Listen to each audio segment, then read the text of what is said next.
at the very beginning of God Up Close and Personal.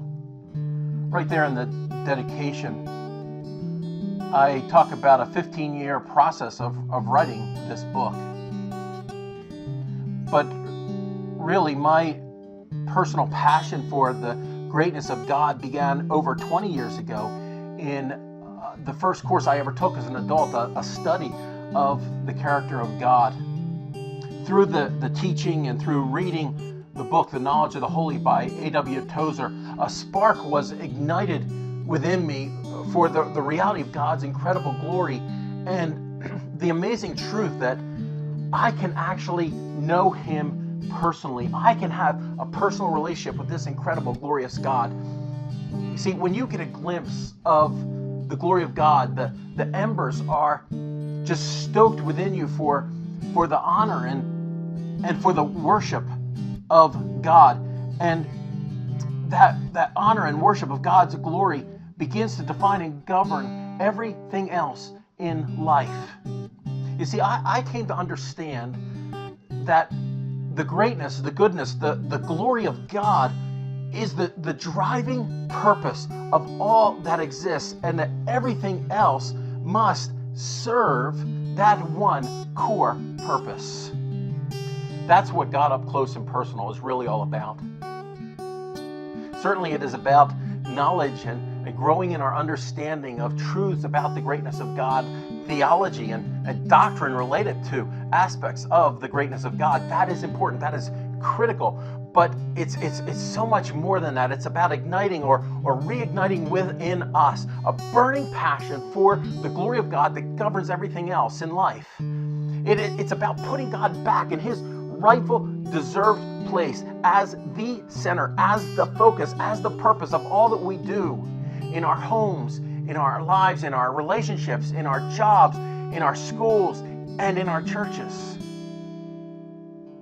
If you haven't picked up on this yet, I'm pretty passionate about this. And I'm passionate about leading you in this journey of growing in a passionate desire for God and a passionate desire to honor and worship Him in all His glory. And I'm passionate about leading small groups like yours to do that together, to know God and honor Him as He deserves in all His glorious greatness. So I am so thankful that you have chosen to join me in this journey, and that you have chosen to join with others in your small group in discovering and experiencing the greatness of God up close and personal. I understand that this is a big deal for you. I understand this is a sacrifice of your time and your energy to spend time reading and meditating and going through this and spending time with your small group. But I am thoroughly convinced that God wants to reveal Himself to you through this journey and to radically transform your life through this. I know from personal experience that you will gain a view of God that will overwhelm you and captivate you with awe and wonder. And as you come to experience the greatness of God, you will also discover how glorious He is and experience God honoring joy and peace and hope and worship. So I want to challenge you right now to make a commitment to determine to look at your life and to see how you can free up as much time as possible to devote to this journey of discovering and experiencing the greatness of God. It will take some sacrifice to get all that you can out of this, but your investment of your time and your energies is well worth it. God is worth it. There's one last thing I want to talk to you about before I cut you loose to move forward in this first discovery time together. I want to encourage you to open up to the others in your group as you go through this journey in your small group. Now, I know getting real and honest and talking about our thoughts and our struggles and our questions can be very hard. It can be very hard for some of us. So let's make a commitment together.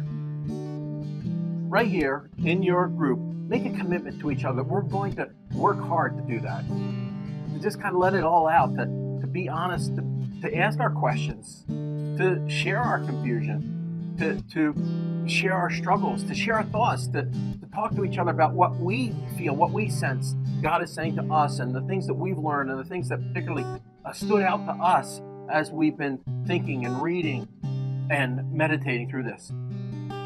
For that to really be effective, though, I need to ask you to do one other very, very important thing. I want to ask you and ask you to make a commitment to be loving, to be gracious, to be kind, to be accepting of one another, to value each other, and to value the participation of every member of your group. This is very important for each one of us to make these two commitments: to be open, to be honest, to share, and also to be gracious and kind and loving and accepting of others and value them sharing in the group. And so please take some time to do that together, to affirm those commitments together to one another in your group. Let's build a strong bond together in our group as we build this incredible bond with our glorious, great God.